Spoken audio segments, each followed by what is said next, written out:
Second Life Lessons with Sarah Dalrymple. Lesson 7: Readings, Earning Lindens, and Selling Your Wares.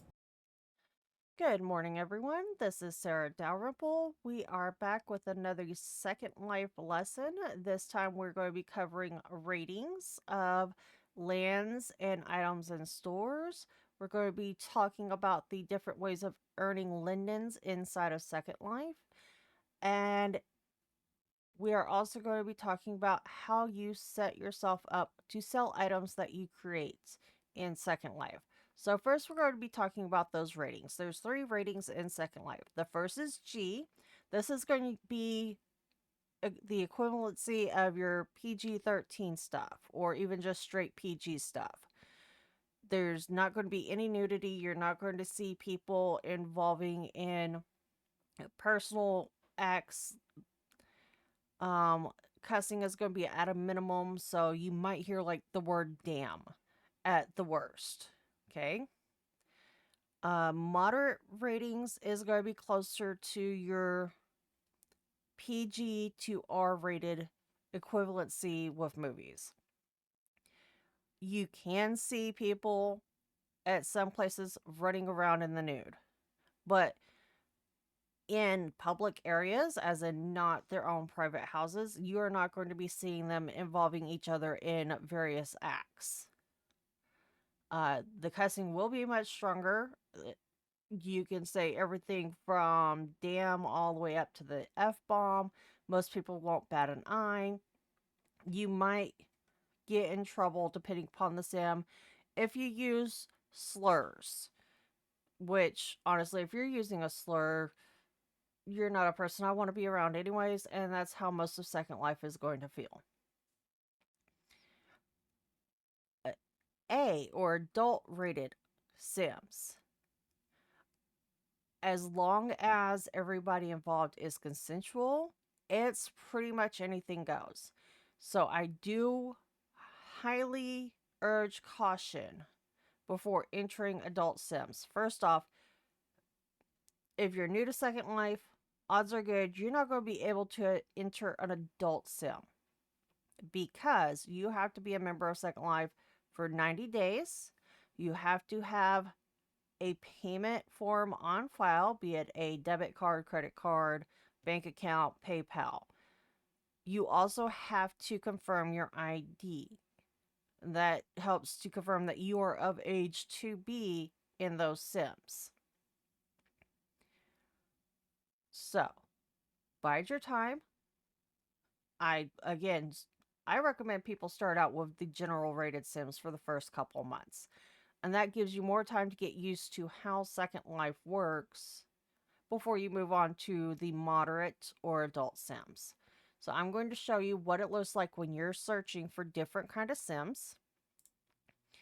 So I did a search for Blake Sea. It's pretty much a common area for people to go to, especially if they like fishing or sailing. If I do a G-rated search, I'm going to get a different kind of list than, say, if I do a moderate or an adult search. And yes, you can search for all 3. You can have all 3 of these little tickers ticked. So next, I'm going to show you the differences in what that means with my marketplace for Dalrymple Designs. And here we are at my marketplace. This is my store, Dalrymple Designs. Right now I have the maturity set for general. And as you can see, all this stuff is really quite kid friendly.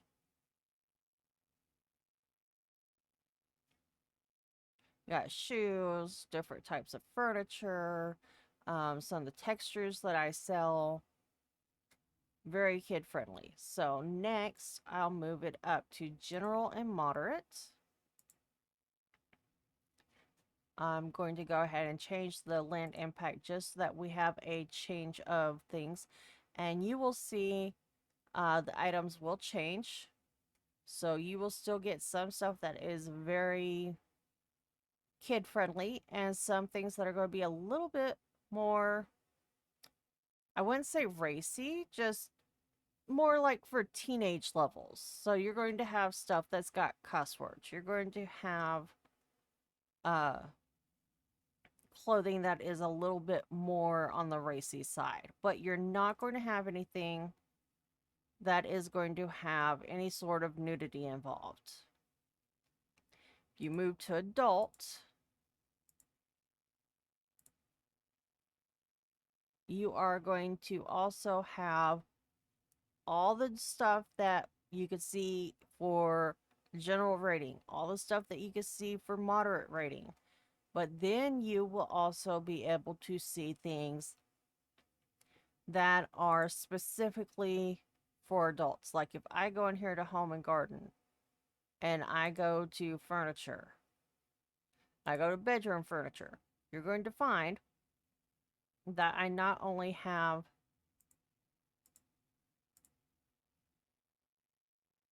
let's try this again because it didn't want to work right.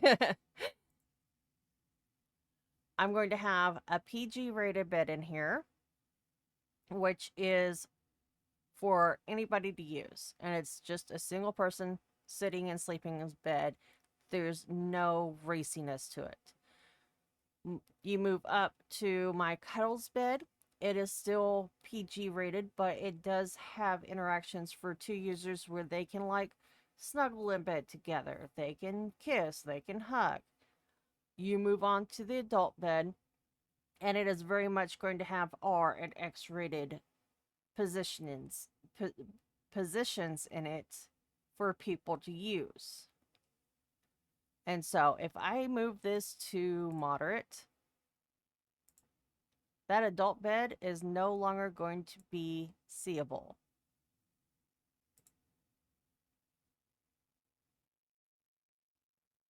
All right. And so get to know what kind of furniture you're going to be comfortable with, what kind of clothing you're going to be comfortable with,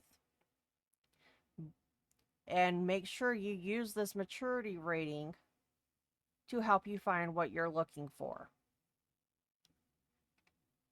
So we're going to pop back into World, where I am going to talk to you about earning lindens in Second Life. Now we're going to talk about earning lindens in Second Life. There is a abundance of ways to earn lindens. However, none of them are going to get you real world rich. You have to be in Second Life for a very long time, working very, very hard to become anywhere near real world rich. I would say even anywhere near real world middle class from what you make in Second Life. So, my biggest thing that I could tell you is if you decide to start earning in Second Life, keep those funds inside of Second Life.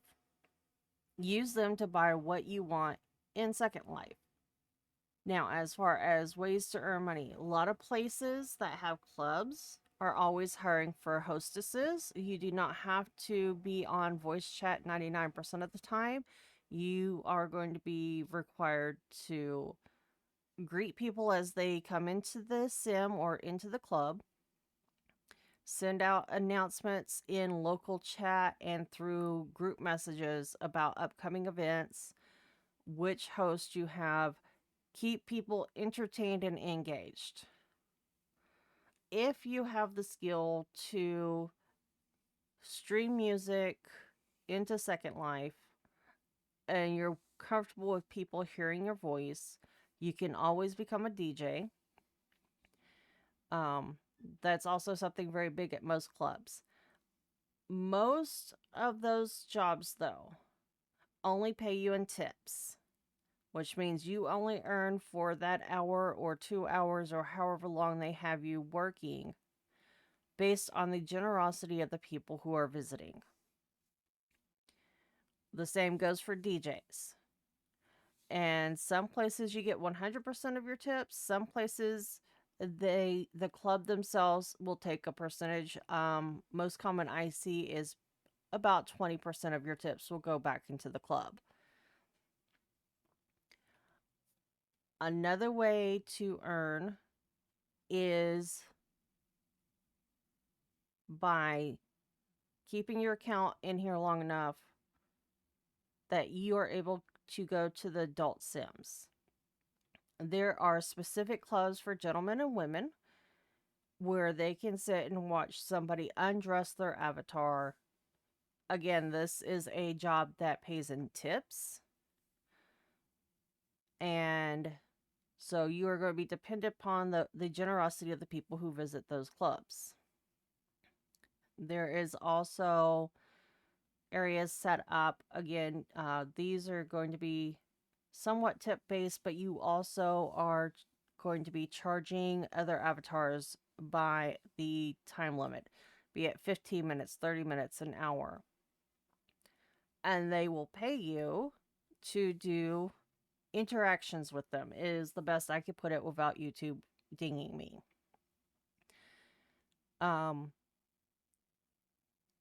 Aside from all of that, and there's plenty of other ways you can be a land baron if you feel up to buying land in Second Life. You can actually parcel out that land and rent out parcels to other avatars. They will pay you usually weekly for that parcel of land for them to use.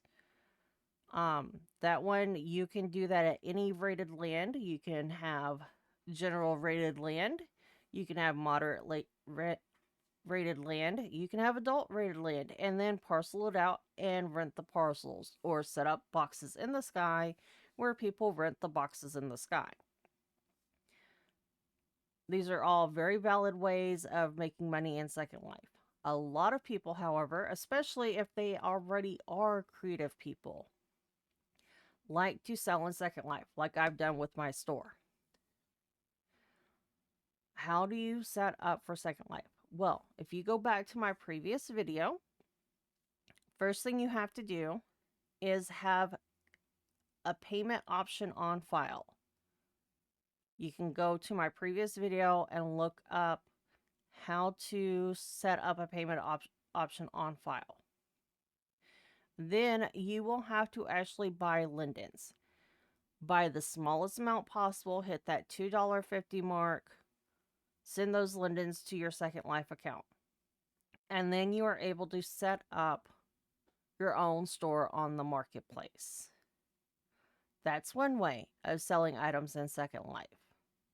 Another way is by selling in world. And there are a lot of different vendors out there for that. You can make your own vendors. I'm going to show you the easiest way to make a vendor right now.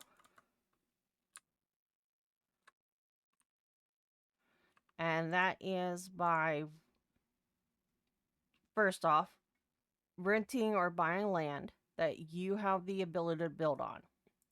Hit build, make a box. Okay. Then you're going to go into and edit that box. And you are going to want to turn it into a flat square. You go to content, open up your inventory, and pick something that you have created. All of mine are in the objects folder under builds.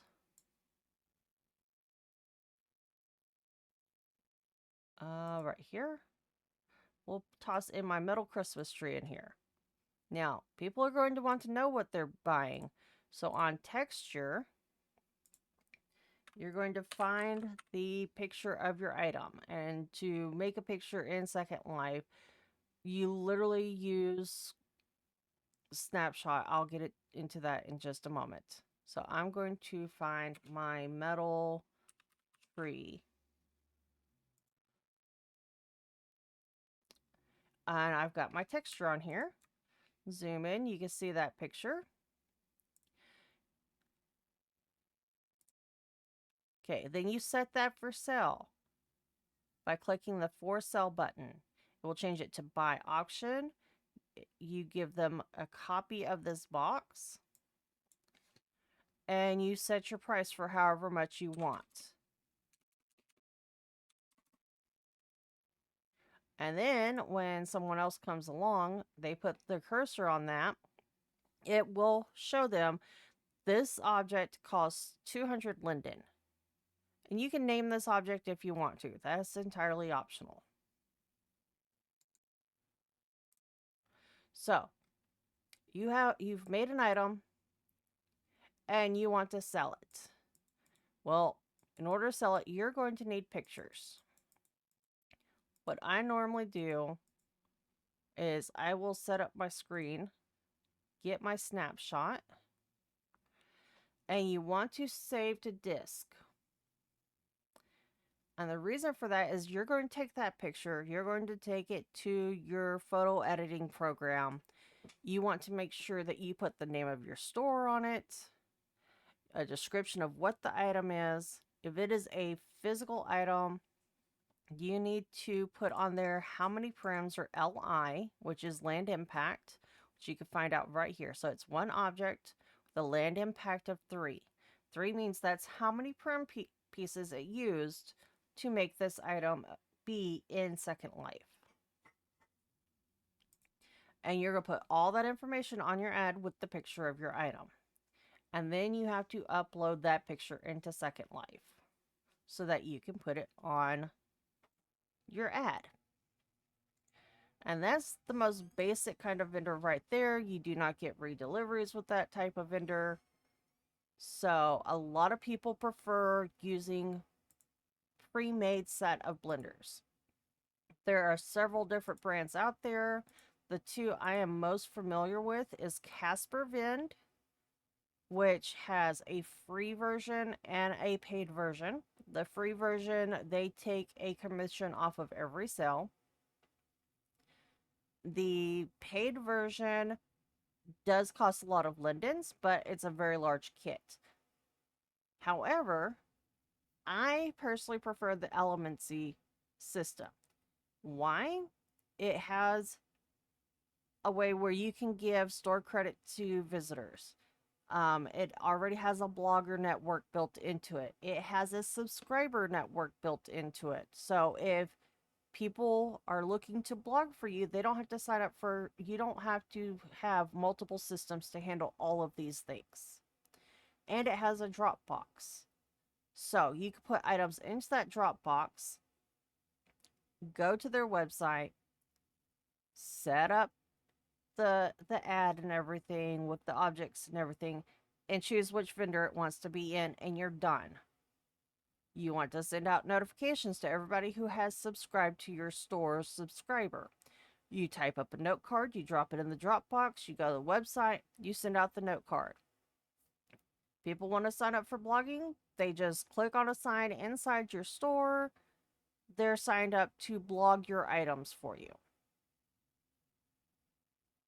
So, that is your two options. And you can do both at the same time. You can have a marketplace store and an in-world store. And when you do that, if you use a vendor such as Casper Vend or Elemency, which it doesn't matter if they buy off the marketplace or if they buy in-world. You set up your items so that they can be redelivered. They can get redelivered whether they come to your store and ask for a redelivery or if they go to the marketplace and ask for a redelivery. So I'm going to show you my store. We're just going to teleport over.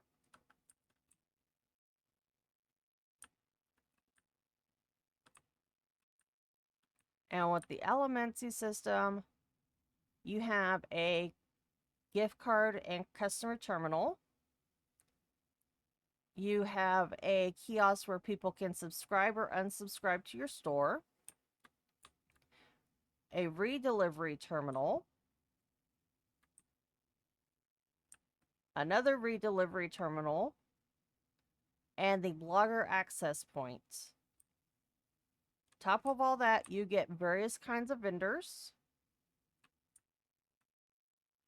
And to buy this kit costs absolutely nothing. In return, there are two options so that they also get a return on the investment that they've put in for all of their hard work. One is you pay a monthly subscription fee in lindens. The other is you pay 5% commission. I prefer the commission method because then if you make no sales in 1 month, you pay absolutely nothing for allomancy. Nothing. And if you do happen to make sales, well, 5% of whatever you're selling is really not that much when you consider how much you're getting with the system. So that covers everything that is in this lesson for today. I want to thank you for joining me, and I hope you have a great day, and I will see you at tomorrow's lesson. Bye.